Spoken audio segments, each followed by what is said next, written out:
پاکستان جیسا کمزور معیشت والا ملک کیسے ایٹمی طاقت بن گیا؟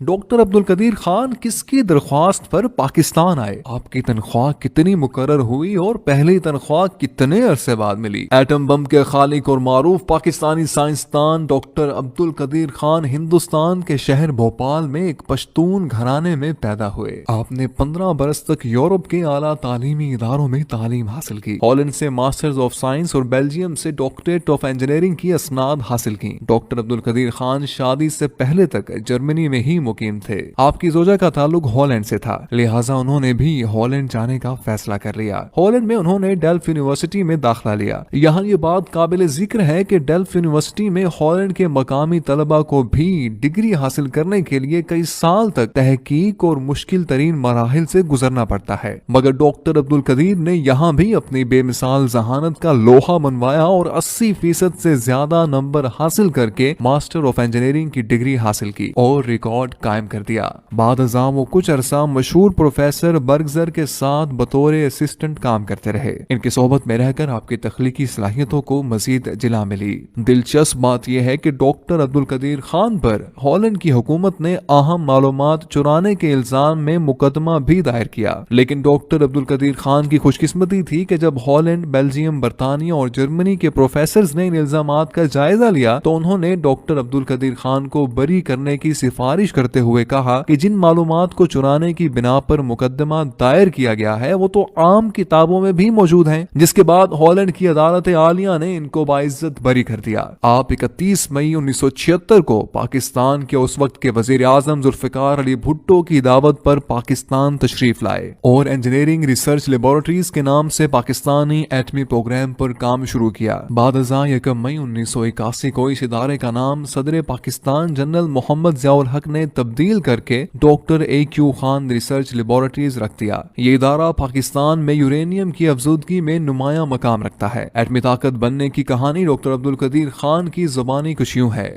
ڈاکٹر صاحب کہتے ہیں کہ جب میں دسمبر 1975 میں پاکستان آیا تو وزیر اعظم ذوالفقار علی بھٹو نے یہ درخواست کی کہ میں واپس نہ جاؤں اور پاکستان کے ایٹمی پروگرام پر کام کروں، لہٰذا وطن عزیز سے اپنے جذبہ محبت کی وجہ سے میں سب کچھ چھوڑ کر بیرون ملک سے پاکستان آیا۔ بہت ہی قلیل تنخواہ پر کام کیا اور ان گنت مشکلات اور سازشوں کا سامنا کیا، لیکن ہمت نہیں ہاری۔ عزم مصمم کے ساتھ پاکستان کو ایٹمی قوت بنانے اور اس کے دفاع کو ناقابل تسخیر بنانے کے لیے پرعزم رہا اور اپنی ٹیم کے ساتھ نہایت کم عرصے میں پاکستان کو ایٹمی قوت بنا دیا۔ میں نے اربوں ڈالرز کی ٹیکنالوجی پاکستان کو مفت فراہم کی۔ مجھے ایٹامک انرجی کمیشن میں مشیر لگا دیا گیا اور میری تنخواہ 3000 روپے مقرر کی گئی، جو مجھے 6 ماہ بعد ملی۔ مختلف طرح کی رکاوٹوں کی اطلاع وزیر اعظم ذوالفقار علی بھٹو کو ہوئی تو بھٹو صاحب جو اس وقت لاہور میں تھے انہوں نے مجھے فوراً بلا لیا۔ میں نے حقائق سے آگاہ کیا تو کہنے لگے مجھے 2 دن دے دیں، میں حالات ٹھیک کر دوں گا۔ 2 دن بعد مجھے جنرل امتیاز کا فون آیا کہ شام 5 بجے آغا شاہی کے دفتر میں میٹنگ ہے۔ میں پہلی مرتبہ آغا شاہی غلام اسحاق خان اور AGN قاضی سے ملا۔ دوسرے دن پھر بلایا اور یہ کہا کہ میرے مشوروں کو قبول کر لیا گیا ہے، کل سے یہ پروگرام علیحدہ ہوگا اور میں اس کا سربراہ ہوں گا۔ پھر ٹھیک 2 دن بعد بھٹو صاحب نے میٹنگ بلا لی اور خوش آمدید کہنے کے بعد مجھ سے کہا کہ بتاؤ کیا چاہیے۔ میں نے کہا کہ فوج کی کور آف انجینئرز کی ایک ٹیم چاہیے۔ جنرل ضیاء الحق جو اس وقت آرمی چیف تھے اور میٹنگ میں شریک تھے، انہوں نے کہا کہ وہ کام کر دیں گے۔ بعد ازاں جنرل ضیاء الحق نے جب اختیار سنبھالا تو اس کے 3 ماہ بعد ہی انہوں نے ایٹمی پروگرام کو اول ترجیح دینا شروع کر دی اور مہینے میں کم از کم 2 مرتبہ ضرور وہ اور جنرل ضامن نقوی مجھ سے تفصیلی ملاقات کرتے تھے۔ 1979 کے وسط میں مغربی ممالک کو ہمارے پروگرام کی بھنک پڑ گئی۔ جنرل ضیاء اور غلام اسحاق خان صاحب کو بڑی فکر ہوئی کہ سامان کی درآمد پر پابندی سے ہمارا پروگرام بند نہ ہو جائے، لیکن اتنا ضرور تھا کہ 1981 کے اواخر میں ہم نے بہت ترقی کر لی تھی اور ہمیں یقین تھا کہ ہم بہت جلد کامیابی حاصل کر لیں گے۔ ڈاکٹر قدیر خان نے یہ بھی لکھا ہے کہ جب کہوٹا میں ریسرچ لیبارٹری زیر تعمیر تھی تو وہ سہالہ میں پائلٹ پروجیکٹ چلا رہے تھے۔ انہی ایام کی بات ہے کہ اس وقت کے فرانسیسی فرسٹ سیکرٹری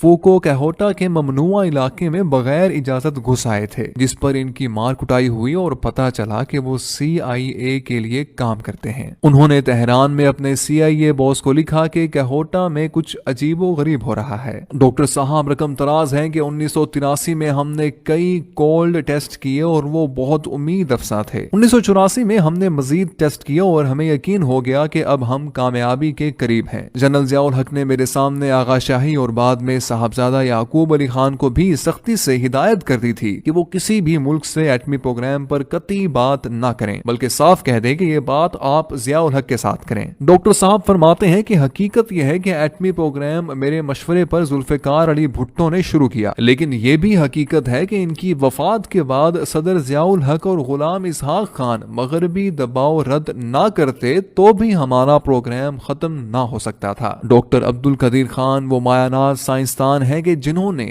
8 سال کے انتہائی قلیل عرصے میں انتھک محنت اور لگن کے ساتھ ایٹمی پلانٹ نصب کر کے دنیا کے نامور نوبل انعام یافتہ سائنسدانوں کو بھی ورطۂ حیرت میں ڈال دیا۔ 28 مئی 1998 کو آپ نے بھارتی ایٹمی تجربوں کے مقابلے میں حکومت وقت سے تجرباتی ایٹمی دھماکے کرنے کی درخواست کی۔ بالآخر وزیر اعظم میاں محمد نواز شریف نے چاغی کے مقام پر 6 کامیاب تجرباتی ایٹمی دھماکے کیے۔ اس موقع پر ڈاکٹر عبد القدیر خان نے پورے عالم کو پیغام دیا کہ ہم نے پاکستان کا دفاع ناقابل تسخیر بنا دیا ہے۔ یوں آپ پوری دنیا میں مقبول عام ہوئے۔ سعودی مفتی اعظم نے عبد القدیر خان کو اسلامی دنیا کا ہیرو قرار دیا اور اس وقت سعودی حکمرانوں نے پاکستان کے لیے خام حالت میں تیل مفت فراہم کرنے کا فرمان جاری کیا۔ مغربی دنیا نے پروپیگنڈے کے طور پر پاکستانی ایٹم بم کو اسلامی بم کا نام دیا، جسے ڈاکٹر عبد القدیر خان نے بخوشی قبول کیا۔ پرویز مشرف دور میں پاکستان پر لگنے والے ایٹمی مواد دوسرے ممالک کو فراہم کرنے کے الزام کو ڈاکٹر عبد القدیر نے ملک کی خاطر سینے سے لگایا اور نظر بند رہے۔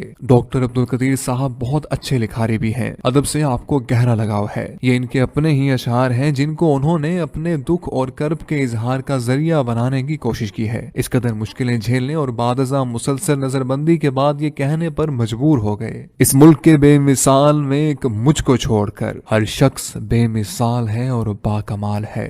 گزر تو خیر گئی ہے تیری حیات قدیر، ستم ظریف مگر کوفیوں میں گزری ہے۔ اگر یہ کہا جائے تو بے جانا ہوگا کہ قائد اعظم محمد علی جناح نے پاکستان بنایا اور ڈاکٹر عبد القدیر خان نے اس کا دفاع ناقابل تسخیر بنایا۔ گویا ایک بنانے والا اور دوسرا استحکام بخشنے والا ہے۔ 1993 میں کراچی یونیورسٹی نے ڈاکٹر عبد القدیر خان کو ڈاکٹر آف سائنس کی اعزازی سند سے نوازا۔ 14 اگست 1996 میں صدر فاروق لغاری نے ان کو پاکستان کا سب سے بڑا سول اعزاز نشان امتیاز دیا، جبکہ 1989 میں ہلال امتیاز کا تمغہ بھی ان کو عطا کیا گیا۔ آپ نے 150 سے زائد سائنسی تحقیقاتی مضامین بھی لکھے ہیں۔ ڈاکٹر عبد القدیر خان ایٹمی سائنسدان ہونے کے ساتھ ساتھ انتہائی رحم دل اور انسانیت کا دم بھرنے والے انسان ہیں۔ وہ انسانیت کی خدمت کے لیے بھرپور کردار ادا کرنے کا جذبہ رکھتے ہیں۔ ڈاکٹر عبد القدیر خان نے اسی جذبے کے تحت پاکستان کے دوسرے بڑے شہر لاہور میں ڈاکٹر AQ خان ہسپتال کے نام سے بنیاد رکھی ہے۔